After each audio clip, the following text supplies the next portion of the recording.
Hey, what's going on, everybody? Big guest here. Graham Hall from Swamp 24/7 here to talk about the Miami, Florida basketball game here on Sunday, the Jacksonville Hoops Showdown. Graham, both teams have played three games. Interesting competition when Miami has not faced good competition yet. This will be their first test. And then Florida obviously playing Arizona, losing in the opener, and then the Florida State game. Just your take on this year's Florida team, just these first three games, kind of your takeaways here. And we'll certainly get into it. And I'll talk about Miami as well and kind of how I see or how you see the matchups in this game coming up. But just your takeaways here, three games in. Yeah, go back to last year. Florida went undefeated in non-conference play, and you got into February, and part of that slate where they didn't really face a ton of talented teams. They took on North Carolina, they took on FSU, but they didn't really face many formidable foes that were in the national NCAA tournament conversation much. And that was used against them when it came time for seeding. And then after last year, the season scheduling, there was a desire to face more competitive opponents, and it led to Florida scheduling a really, really good Arizona team that had added seven freshmen, had to replace Caleb Love in the backcourt, brought back Jaden Bradley, added Koa Pete and Braden Burries, two of the top 11 freshmen coming in. And it was notable because for the first time since 2019, the defending national champion was going to face a Power Five team in its opener. So you saw an immediate glimpse into both of those teams. And for Florida, they had so much that they had to adjust from last season, losing Walter Clayton Jr., Will Richard, and Elijah Martin, three guys that were selected in the top 59 picks in the NBA draft back in June. You saw them have to go out and use the transfer portal, and they landed Boogie Fland, a guy who played half of a season at Arkansas last year, was still considered a top 10 transfer. He was initially going to stay in the NBA draft. He changes his mind and comes to Gainesville rather than returning to play for John Calipari at Arkansas. Florida goes out and lands Xavier Lee from Princeton as well, going from, a mid-major to playing in the Power Five is certainly a daunting feat. And those guys were going to have an adjustment time. And you saw that they were offensively a little bit, limited. They struggled a little bit. They organized well offensively, but they didn't shoot the ball well from long range, which has still been the case through three games for Florida. And Florida struggled to deal with the physicality from one of the most impressive freshman debuts in history from Koa Pete. He had 30 plus points, 7 rebounds, 5 assists. For a guy making their debut at the college level, that is just very, very impressive. And to do it against the defending national champions who returned all their front court, a front court that's better than last season's, considering Micah Hanlogton got a full offseason. But that's a front court that has a preseason All-American and Alex Condon, Thomas Houck playing at the three, Ruben Chinyelu, who played all 40 games for the Gators last year, back at the five, and then Hanlogton coming off the bench. That was a little bit surprising. Florida has bounced back in their last two contests against UNF. They got a 40-point victory and had a plus 40 rebound advantage against the Ospreys, which included a program record 29 offensive rebounds. Now, you see that and you say, wow, what a great offensive rebounding team. But it's kind of a double-edged sword. It comes with the caveat, you can only get 29 offensive rebounds if you're missing a lot of shots. And that has still been the story for Florida through three games. The long-range shooting has left a lot to be desired. Not unlike last year, Walter Clayton didn't start really hot from long range.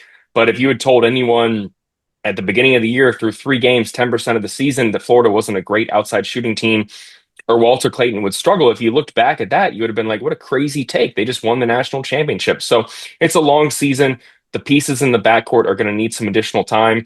That Florida State team is a lot better than I think a lot of people think. You got to give Luke Laux a lot of credit for the roster he constructed, landing, Rob McCray from Jacksonville, bringing in Lajay Jones, bringing in Chauncey Wiggins from Clemson, a guy who can space the floor really well. And they play really an up-tempo NBA-esque style where they're looking to either get a shot around the basket from 3 feet out, or they're looking to hoist it up from 25 feet. They had an ACC record 47 three-pointers against Alabama State in the game before they faced Florida, and they hit a lot of shots, and it really had a chance there to win the game down the stretch. They missed some free throws. Florida had some timely makes, had a good 11-0 run there in the second half that allowed Florida to, I'll say, escape with a 78-76 victory on Tuesday night. And now they turn their attention to a really, really good Miami team that is going to give them a good test, in my opinion, in Jacksonville. The pieces that Jai Lucas has added, the job that Jai Lucas has done, Really impressive up and coming coach in my mind. It's going to be a really interesting game in Gainesville with Florida, everything they have to work on despite being the national champions. They're going to get everyone's best shot, and I expect no different on Sunday night in Jacksonville. Yeah, certainly great stuff there, Graham. Just looking at that Florida State game, and I think from a Miami perspective, yeah, certainly they feel like, okay, if we just kind of play like that, but I'm expecting a different style, particularly on the defensive end. I think just the way that Miami's roster's constructed, I think they're looking at it. And Jay said it after the game, the last game they played, just talking a little bit about Florida.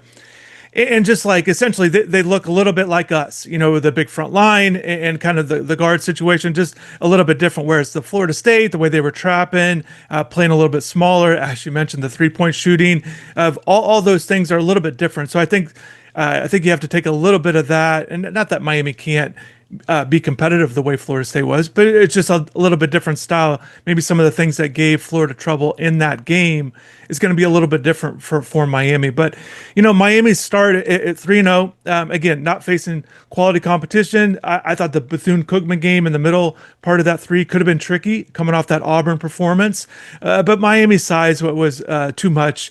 And Reggie Theus said after the game, look, we're a physical team, but they were much more physical, and just they brought more of that. And this is going to be a challenge. And Jay said it afterwards, and the other players have talked about it before the season. Just this matchup, I'm really fascinated, Graham. Let's get into this front court stuff because with Miami, they like their two bigs with Ernest Uday at center, defensive-minded rebounder, block shots, affect shots in the lane. And certainly he's going to be big and have a huge responsibility. Has to make sure he stays out of foul trouble because a huge difference with what we're talking about front line, Miami does not have the depth. At the five, they have a freshman in Salih Altunis, really struggling, hasn't been a threat offensively, has played 25 minutes and has committed 10 fouls. Certainly that's not going to be a good matchup for Miami if he has to play a bunch of minutes. And then Malik Reneau, off to a great start, 21 points a game, leading the team at the 4 spot. He's really good inside with his left-handed finish. He's a left-handed shooter, and he's able to score points there. Coach wants him to rebound more, and I think this will be important for him. But what do you see with Condon? You mentioned Chenalou, the four guys with Micah and also with Hauk there, kind of the front line in this one and how they've been playing here. Yeah, Florida has a lot of size in the front court. Ruben Chinyelu just clears people out of the post at a high rate. Is coming off a career best performance, honestly, where he had 10 points, was able to finish around, a lot of an FSU front court that didn't have a ton of size. They played two guys who were 6'10", 6'9" there, and they gave up a lot of weight to Chinyelu. He had a career high 16 rebounds. Micah Hamlogton had back-to-back double-doubles in his first two games. Alex Condon has been a little bit up and down. He got pushed around a good bit against Arizona, then responded with a double-double performance, 25 points and 10 rebounds against UNF. But looking at the Florida State game, that was something that I think Miami's going to be looking at a lot because they really did a good job bothering Condon in the low post. Every time he got the ball, when Florida was trying to run the ball through him offensively, you saw FSU double him. And they kind of let him drive the paint a little bit, and he's confident and he's going to do that. He can space the floor a little bit, but he made some errant decisions, some unwise passes. He had 6 of Florida's 18 turnovers against Florida State. And so trying to take advantage of that and force him into some unwise decisions, double him on the low block, give him some space as a shooter until he proves that he can knock them down at a high rate. We haven't seen him hit a three-pointer yet this season, even though that was a huge part of his game that he worked on. The biggest piece for Florida in the front court is someone who isn't even playing a ton in the front court. That's Thomas Hauk. Thomas Hauk, if he keeps playing the way that he has to start the season, he is going to be in the first team All-American conversation, if not the National Player of the Year conversation. I mean, he does it all for Florida. He's been their most efficient outside shooter as Boogie Flan and Xavier Lee have struggled. He hit 2 of 6 3-point attempts against FSU. He can facilitate. He can run in transition. He can affect shots on the low block. He really does it all for Florida. He's a high energy guy, kind of has been their glue guy this season. He had, a double-double against the Noles. and played more minutes than anyone else. Florida's going to look to play him as much as they possibly can and need to in games that are going to be close, one possession games. He played 38 minutes. I think he played the entire second half against FSU. And more valuably, in a sense, as much as he's going to play on the three, he is their backup four behind Alex Condon. So when Condon needs a breather, or if he makes an unwise decision or gets into foul trouble, which we haven't seen a ton of, you move Thomas Houck to the four and you really don't miss a beat. So he's been the key for Florida in this impressive front court. And Hanlogton has been really impressive as well. But those two guys right there, Thomas Houck and Micah Hanlogton, and then if you get a really good performance from Alex Condon, depending on what the night is, you're going to have a tough time stopping this Florida front court. They're more often than not going to win the rebounding battle. They're going to affect shots at a high rate. They're going to space the floor, and they're going to clean up on both ends on the glass. So this is really, that's going to be the key for Florida all season long. I think until the 3-point shots start falling, Florida's going to go as its front court does. But if you watch that FSU game, if you're Coach Lucas and you're looking at what FSU was able to do well, look at how they use the full court press to slow down Florida, running the pace of play that they want to run offensively. Some of the things they did on Condon as well are things that I think that they can key in on in this matchup. And if they do that and they execute at a high rate and Florida keeps shooting the way that they do, this is certainly a game that Florida could lose. I know that they're the defending national champions and Miami is coming off of a tough season last year, but it's a new team for both of these teams. And anytime you have the rivalry matchup element in here, I could see it going either way. It really is going to be intriguing to see on Sunday night. Yeah, it's certainly a different team from Miami. 13 new players, a completely new roster, completely new coaching staff. So everything is different for Miami. You touched on Thomas Houck there. Shelton Henderson is going to get that matchup, I think, right out of the gate. And this is a big moment for Shelton. I think what could help him, the highly regarded freshman.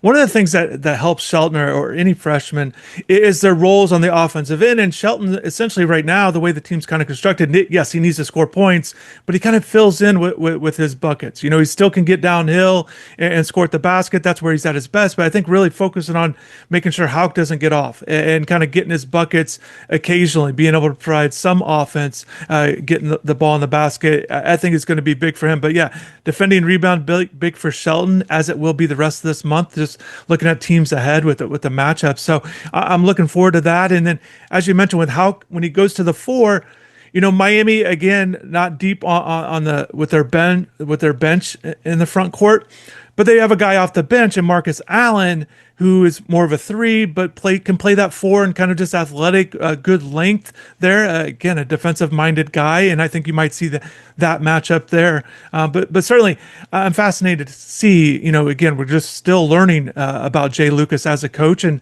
rotations and matchups, and certainly this is his first big test. You touched on the backcourt a lot, Graham, with what Florida's been doing or essentially not doing, not hitting those threes at the rate that they'd hope. Boogie Flan, I mean, Miami's familiar with them in the sense that Miami fans saw him last year when Miami played Arkansas. But Trey Donaldson, when he was at Michigan, faced Boogie last year. And Arkansas won that game. Boogie had a big game, 20 points. Trey in single digits and with the 4 turnovers. And I talked to Trey before the season at Media Day, and he said, simply put, he feels like he's got a lot to prove to a lot of people, and he's got a kill list of players on it that he's looking forward to seeing all year long. He's just a motivated, tough guy, and this is what drives him. And certainly, Boogie's one of these guys. So he's looking forward to this matchup.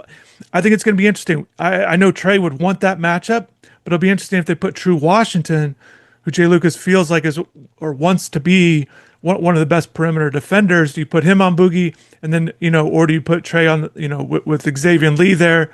I think matchups will be important there. Just kind of watching how that transpires. But your thoughts on Boogie and Xavier, how they've kind of fit so far?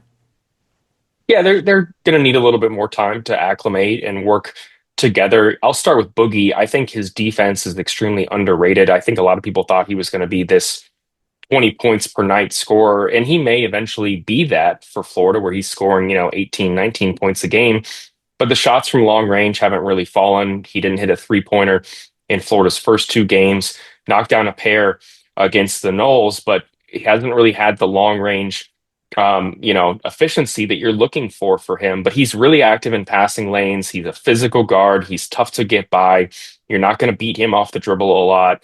I think that he's going to be really good defensively in this game, and being able to score against him is going to be a big key for Donaldson in this contest. I think that Xavier Lee is also facing a little bit of an adjustment. He's playing off the ball a little bit more and hasn't really had the catch and shoot opportunities. Most of his long range attempts have come off the dribble, where he's looking to run the offense, come off of screens, and is pulling up. And, they're good looks, but they haven't fallen for him at a high rate. He went 1 of 10 from 3-point range against the Noles, and, even got some boos from a Florida crowd that is seeing the high wear off of winning the national championship and is focusing on the current season. He's going to get some shots to fall at a higher rate if he keeps getting the looks that he's getting. Florida head coach Todd Golden came out after the game and said, we would have expected, 3 or 4 of those to fall just given the looks that he got. But he has been a really, really good passer for Florida, and he rebounds well and gets Florida out in transition. He often corrals loose rebounds. He's got a knack for finding the ball when it comes off the rim, and he gets Florida out in transition and gets up the court really quickly. Part of the reason they were able to win that game late against the Noles was because Lee found Urban Klavzar in the corner, and Klavzar drilled a 3-pointer that gave Florida a little bit of a cushion, and they were able to withstand that late FSU rally in the final 4 minutes. Xavier Lee does a lot of things well. He's a great driver. He does really everything well. He may be a little bit undermatched physically on the defensive end. And if 3-point shots start falling for him, though, all the concerns and maybe even some angst about how he's going to fare when SEC play comes around, that'll evaporate. But right now, he's still trying to find his shot and be able to lead this Florida backcourt at the rate that I think a lot of people were looking for when they saw him as a top 35 transfer after he left Princeton, a guy who participated in the G League Elite Camp a year ago before he came. He goes back to Princeton and then enters the portal, comes here. The interesting thing is Xavier Lee and Thomas Houck have a lot of familiarity. They were teammates at Perkiomen School up in Pennsylvania before both went on. That was a really good Perkiomen team. So they have some familiarity. I've known each other for a long time, and you've seen that on-court chemistry, as much of a cliche as it is. They both understand each other's games, even though they've made massive improvements in the 5 years since they really have played together. So Miami's certainly hoping that Xavier Lee does not have his breakout shooting game in this contest, but he has the green light, and he's going to keep looking to let it fly. And it feels like it's only a matter of time before those shots start falling. And I think too, with just kind of watching Florida a little bit, with the way Boogie and Xavier both can handle the ball really well. They're both good ball handlers, and I think that puts pressure on opposing teams. Yeah, you touched on a little bit of connection. I touched on earlier, Miami has 13 new players, but in a way, there's so many different connections in terms of what you're saying of like high school stuff, or they have these guys that have played together in AAU, coming through the same programs there, or just like I said, the connections, Arizona, like True and Marcus, just there's different things that I think has kind of helped a little bit with Miami.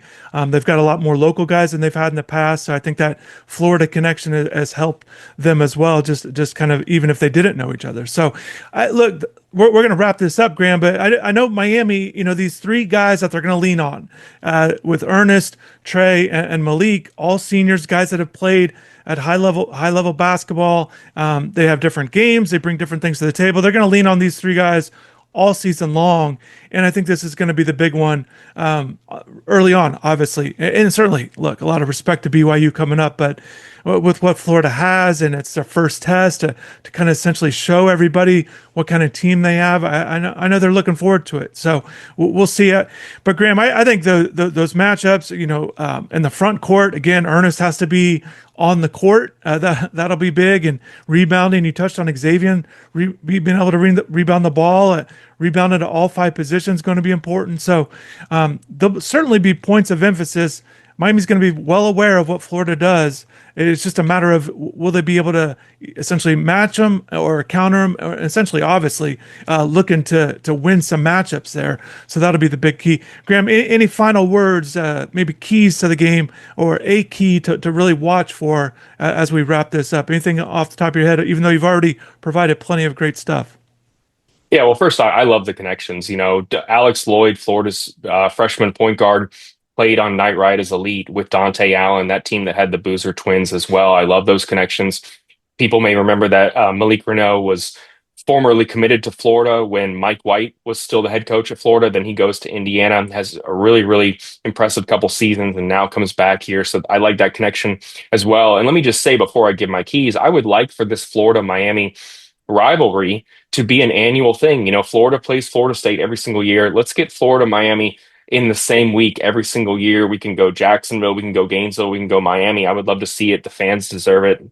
And especially as these two programs continue to compete and Miami continues to improve with Coach Lucas, I would love to see that this happen on a more consistent basis because I think it's the first time since 2019 these two teams have faced off. And that just feels a little bit wrong just given the rivalries between them. But the keys for Florida, outside shooting, they're going to have to be better than 25% from long range. They're going to keep shooting more than 25 threes per game, but they need to see more than 5 or 6 go through the net here, or else, Miami's going to have a chance to take advantage of empty possessions by the Gators. The Gators are going to need to get out in transition.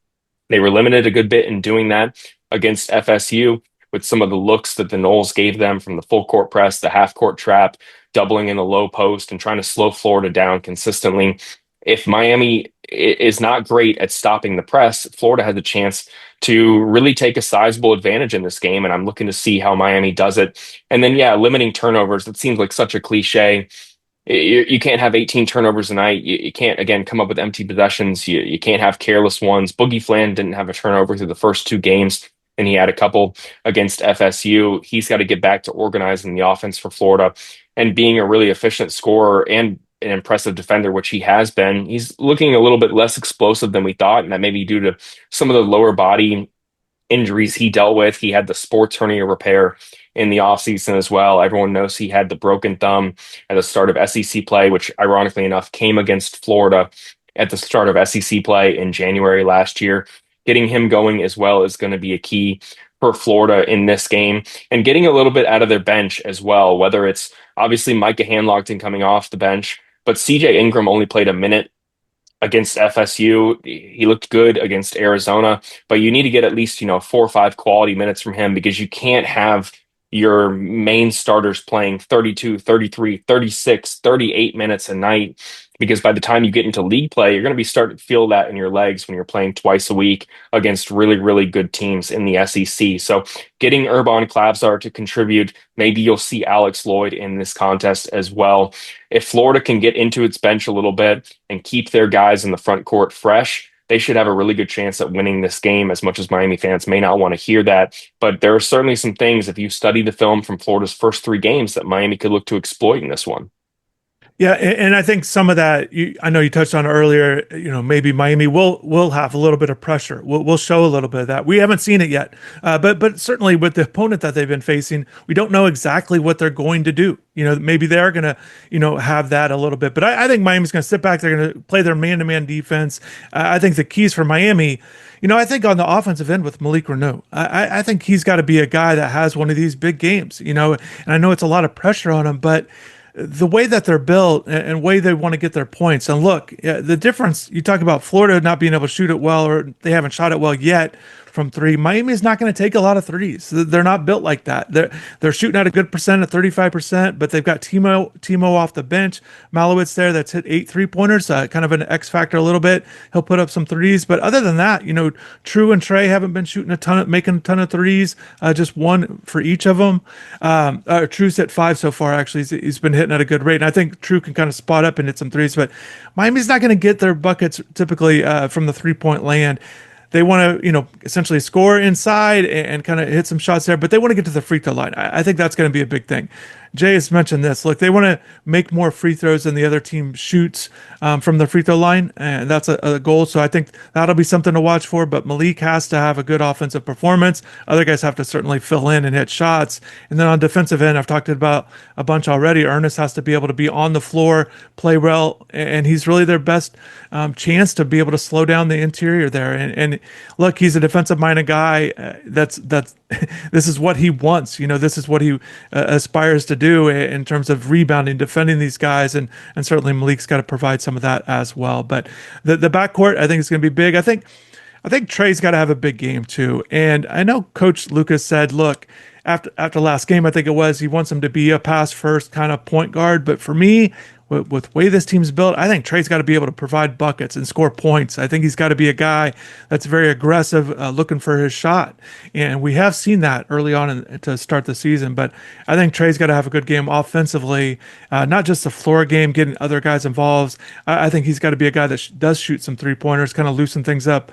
But it really, I touched on it. Those three guys, Trey, Malik, and Ernest, it really goes with all three of those guys, and we'll see how it goes. But Graham, I appreciate you taking the time to do this. I'm really looking forward to it, and I agree. It'd be great to see these teams match up more frequently than that last matchup since 2019. So, and I think they will. I think Jay understands the importance of it, and I think hopefully everybody can make it happen. I understand non-conference scheduling is difficult, but appreciate you taking the time, Graham.